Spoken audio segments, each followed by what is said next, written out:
right, so I think we're gonna move on to the harder phase. Everyone's least favorite characters. Uncle Ruckus. Uncle Ruckus. Uncle Ruckus. I got Jesus three. Christ. Three I don't care for. I got three I don't care Well- for. I don't care for Stinkmeaner much. I hate Influencer the Second, and I despise Ruckus. So yeah, I don't care for Jesus. any of those three. Okay. And Wessler the Second. I don't really care much for Tom, to be honest. I don't fault you. Dude annoys the piss out of me so much. Especially in his singing episode. That is where I draw the line. You know, you gotta let it go. Am I dead yet? No. Just why just remind me? I'm just saying. I I know. didn't care for Ruckus, especially during his reality show phase or the Freedom days. I didn't care much for, honestly, there's a lot of characters I could say I hate, but Actually, back. okay. I just remember two other characters I don't care for. Ruckus's parents, because they're just fucking toxic. honestly, I mostly hate his dad. I hate his mom actually, because let's be fair here. Yes, his dad is a complete asshole for how he treated Ruckus, but to be fair, it was his mom who practically brainwashed her son to believe all this racist nonsense. And you gotta remember, mental fucking abuse is usually hard to get rid of than physical abuse. That's why I said that one episode to go easy on Ruckus on that one, because he went through a lot. And a lot of it was clearly mental. His dad just made it worse physically. So any abuse Ruckus suffered mentally was only just reinforced by his father's physical. So there you go. And then when his dad basically went and not only dropped that bombshell on Ruckus that destroyed his view of himself, but also, for better or worse, basically, like he destroyed Ruckus emotionally. Again, he was just basically reinforcing the already fucked up abuse he already dealt with. But the one, you gotta remember, the one who originated was, surprise, his mom. So yeah, both of Ruckus's parents, though, they're equally toxic. And I gotta include his grandma in it as well, because she's just a bitch. Even made a point to basically essentially invite herself into Granddad's home and said she wanted to die in his chair because it was comfortable. All I could do is sit there like, wow, bitch. Like she wants, like it was clear that her she felt like her purpose in life was to be as big and enormous burden on people as possible. Like just goddamn. But yeah, those are my reasons for why I don't care for Rux's family.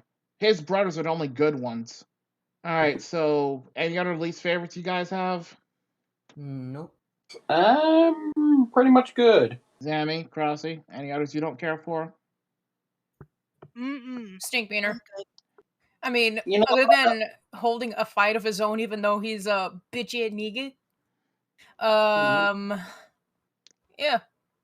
I really don't care for him. If it's a fight with Grandpa, I care. But other than that, I really don't give a shit if he's in hell. Fair enough. And I can't really say I don't care much for his Idiocracy crew now that I think about it. They were just there to be villains, basically. Mm-hmm. Yeah, pretty much. So I can't say give a damn about him, you know what I mean? I know Krause does not care for the one Kardashian woman in that episode. Control, control, control. That was For several reasons. Two of them extremely traumatizing for poor Krause. I don't even want to talk about it. Stop. Let's not then. All right, so oh boy. I guess another character I can. I guess another character I could say I don't like is, I'm not gonna say Luna, but Luna's friend. Yeah, toxic friend she is. Oh my God, girl, I am so sorry. You told this man your life story and he just dished you like that? If a man said that to me, oh my God, I don't think I can handle it. I would just freaking die. Well, I hope her friend isn't giving her more bad. I just cannot stand that bitch. Yep. It's one of those girls, like, one of those girls they want the custody. to She's want a to be bad part friend. of. She want to compare her to her situation and tell her what she needs to do, and knowing she would take it the wrong way. Just, it's clear that she to some extent she understands the influence she has on Luna. But Jesus. It's just given how she's just impact Luna so much, it just pissed me off and shit. Just like, Like shut the fuck up. yes. I think we've hit our quota today. Mm-hmm. So I think it's time for the next thing where we rate the series itself in general. So we're gonna start with our guests. Riku, from a scale of 1 to 10, if you would, on a scale of 1 to 10, what would you rate the Boondocks? Okay. The seasons 1 through 3, I'm gonna say I give it like a 9 out of 10. But when I see that after season 4, it went down to a 7. But if you have to rate the whole show in general, I give it like a little bit 7 out of 10 or 7.5. all right. So the whole series to you is a 7.5. Okay. Yeah, it's good. It's good. For this season 4 just got me, Zammy, what about you? Is to go even further beyond. Can you come back to me? Sure, Crossy. What's your rating? Rating. 7 out of 5. What? Wait, what? Han, it's out of 10. Hang on. Retry that again. 7 out of 10. There you go. I was about to say. 8 out of 10 for me. I just made up my mind. If I have to be honest, and I'm taking everything into consideration with my rating for a moment, you have to consider the context of certain episodes and shit, and how certain things can be easily misinterpreted. Considering this series has had a fuck ton of controversy from day one, I'm gonna have to be straight with you on this one. I have to say that straight out, this series would have gotten a 9 out of 10 if it weren't for season 4. Because season 4 had a lot of mistakes, badly executed storytelling, badly executed plot points, badly executed characterization, just a lot of bad execution everywhere. And the 2 episodes that really irked me with the season 4 especially were the last episode of season 4 where Riley got in trouble for the anti-gay and special needs comments. That was too far. I have to say that was too far. Yeah. It was one thing where Riley said the whole Nikki You Game comments because that was pretty much his thing. But the way it was taken out of context made it 10 times worse. And then the whole special thing just pissed me off. Yeah, and not to mention, it really slaughtered Riley's character overall, compared to how his development was the first 3 seasons. Mm-hmm. So, keeping all that in mind, especially with not only that, but certain episodes in season 3 were just as bad, I have to give the series an honest 7.5 to 8 out of 10. And I'm being generous by saying that. If I had to be honest, I would give the series, I'm going to be honest, a flat 7 out of 10. I'm being generous by giving it a 7. I'm being generous by giving it the extra points. Because the voice acting was on point. The animation was on point. The storytelling, while weak in some areas, was actually on point for most of the series. The only episodes I cannot give them credit for when it comes to storytelling was, again, season 4. A lot of the ideas were just either badly recycled or shitty execution. Plain and simple.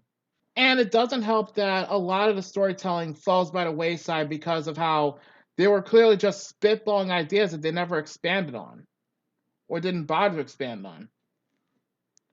And it's a shame because there's some potential in some of those episodes if they'd been written better. I had to say it. There's my input on why I gave it. I'm giving it, to be honest, fuck it, 7.5 out of 10. And I'm being generous here. Otherwise, I give it a flat 7. I'm gonna be honest. Since we all rated the thing, and I have the last one to rate it. If I have to be completely honest, and I can't say many people will probably fault me for saying this. If I have to be legitly honest, after some serious thought and thinking, I would have most likely give it either a 6.5 or a 7 out of 10. Mm-hmm. I do love some of the characters, but most of season 4 kind of ruined a lot of the characters, and it especially made things very hard to swallow and handle on certain seasons, and especially in season 4. But not only that, a lot of the things were ruined or just gave me a lot of headaches and stuff. You know what I mean? Mm-hmm. And I could barely deal with that type of shit. So I'm just like, what do you even say to watching most of the series? Like, I'm not saying it isn't fully bad or terrible. It has great animation, good characters and stuff. Voice acting was top notch and stuff, but there was a lot of bad moments and shit. There were some major parts I could just live without. You know what I mean? It was just hard to swallow. But yeah, well. So here comes another tough question after giving everyone's thoughts about the series itself. We always ask these questions for every show we binge watch. Does the show still hold up today, or if it ever did came back, will it hold up in 2021? I'm gonna be honest. It's in the middle. It's like for me, most of the series holds up. Most of it holds up to this day. Yep. Not all, but most of it does hold up. Yeah, this is why I would say it's an eh or in the middle type of the scale. Just pretend season 4 is not there and you'll be good. Yeah, but it was much better like without season 4's it clusterfuck really of was. issues. It really was. Granted, But season 3 wasn't season 3 was okay-ish, but Zemi, what do you think? I mean, I thoroughly enjoyed it, but maybe our next generation won't be too easily offended. intrigued about it. I mean, considering how people are nowadays being offended easily about South Park and all of that crap, I don't think it's gonna hold up. So right now it's fine, but next generation, I'm sure it's gonna be very offensive and crude and stuff. And not only that, given how literally season 4 was written and stuff, and even if the show did make a comeback, I'm worried how they're going to approach it. You know what I mean? Especially how they're going to try to connect it with more current type of stuff. You know what I mean? Yeah. And especially after the loss of characters. So I think we got what we all need to say, right? I mean, like I said, this series could potentially hold up. Like I think to a degree it still does. For those who are, who are used to the humor, used to, not just the humor, but are basically more open-minded. But that depends on the person. So it's iffy. Personally, it holds up well for me. It's kind of iffy, not because it was bad, truly bad, anything. It's just there are some things that it just needs improving on, you know? I'm gonna be honest when I say this, and Cross and I have discussed this at length. Certain episodes need to be thrown out altogether if they ever decide to reboot the Boondocks in any capacity. Certain episodes need to be thrown out entirely, or basically like they need a reset button. Like they need a fucking reset button because again, the badly executed storytelling in some episodes was what really hurt the series overall.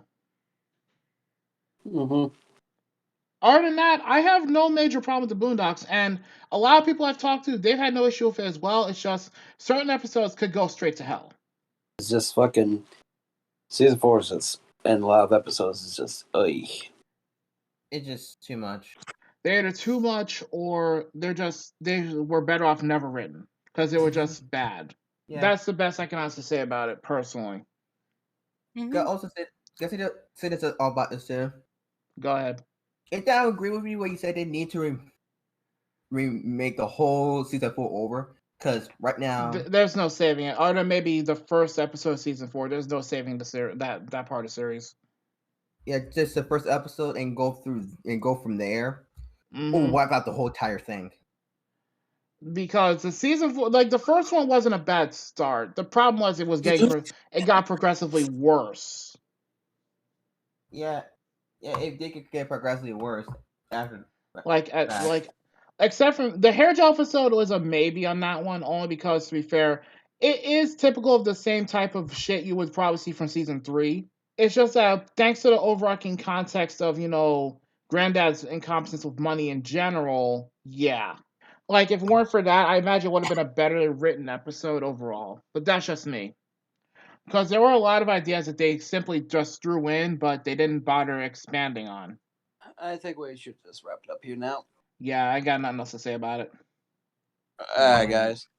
Well, that's a coming to a close of Boondocks. But if you guys, I just want to say this is a matter of our opinions and thoughts, guys. If you want to watch the Boondocks series yourself and put your thoughts and opinions of the series itself in the comments, go ahead. We'd like to hear it and stuff.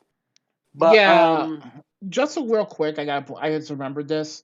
Just like how we reviewed Code Monkeys, this series can be considered pretty offensive at times. So watch your own risk, and we would rather not be blamed if you decide to watch it for yourself and you suddenly get offended by something on it, because we did warn y'all beforehand. So you can't get mad at us if we didn't warn you, and say we didn't warn you when clearly we're doing so right now. And we also did earlier on, if I remember correctly. But the point of it is, this series it's got its TV rating for a reason. It's got the controversy for a reason. We literally warned y'all about this. So if you still decide to watch it and suddenly decide to feel offended, that's your own fault. I refuse to take responsibility for someone else's stupidity. Sorry. Anyway, hope you guys enjoyed. I'd like to thank Riku for joining us. Since we have nothing else to say, we're gonna go ahead and do our outros and all that. All right, I'll go. If you like this video and any other reviews we've done in the past, you can feel free to leave a like, leave a comment or two, subscribe to our channels, which will be listed in the links below in our descriptions, and also don't be afraid to also leave a like and subscribe on our other channels as well for any other content we make. And like always, if you guys enjoyed it, there's a playlist down below too. If you guys want to, binge watch or sleep over through the reviews, that way we can soothe you in your sleep with our shenanigans. Oh, then again, they should be driving people fucking nuts, but that's not the point. I mean, podcasts kind of do that. So yeah. Oh yes, and don't forget to also subscribe, follow Riku as well. He does mostly streams on Twitch and YouTube. So feel free to also comment on his stuff as well. I also want to say this too. Thank you guys for having me. And guys, did me a solid and did not bug them to invite me at all, for the love of God. Wait, what happened? No, but I give it a warning. Okay. I said, don't bug nobody about the guests. Don't bug them about the guests. It's their choice and their decisions. So please respect that. Thank you. Sammy? Sorry. Oh God, this is so unprofessional. We were professional? That's the whole point. All right, Lady Multiverse signing out. Retro Goddess. Yeah, bye. Damn it. And this is the Retro Leader. Hope you guys enjoy. Be sure to like, comment, subscribe, and comment down the shows that you remember from the good old times and all that. And we'll be sure to share it with us, and we might take a look at it if we're able to. Until then, we'll see you all next time on another Retro Warrior review. Bye, guys. Later, peeps. I gotta turn on my back. Then I found out the Soma family's secret. We've lived with this curse for generations. When we're hugged by a member of the opposite sex, we transform into the 12 animals of the Chinese zodiac. And the cat. See you then.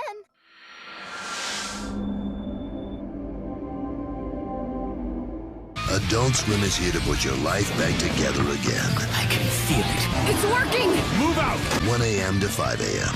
All anime, all the time. Long live Japan! Long live Japan! For the next time on Retro Warriors. But yes, our family has lived with this curse for generations. We transform into the 12 animals of the Chinese zodiac. Sorry, the 12 animals plus the cat.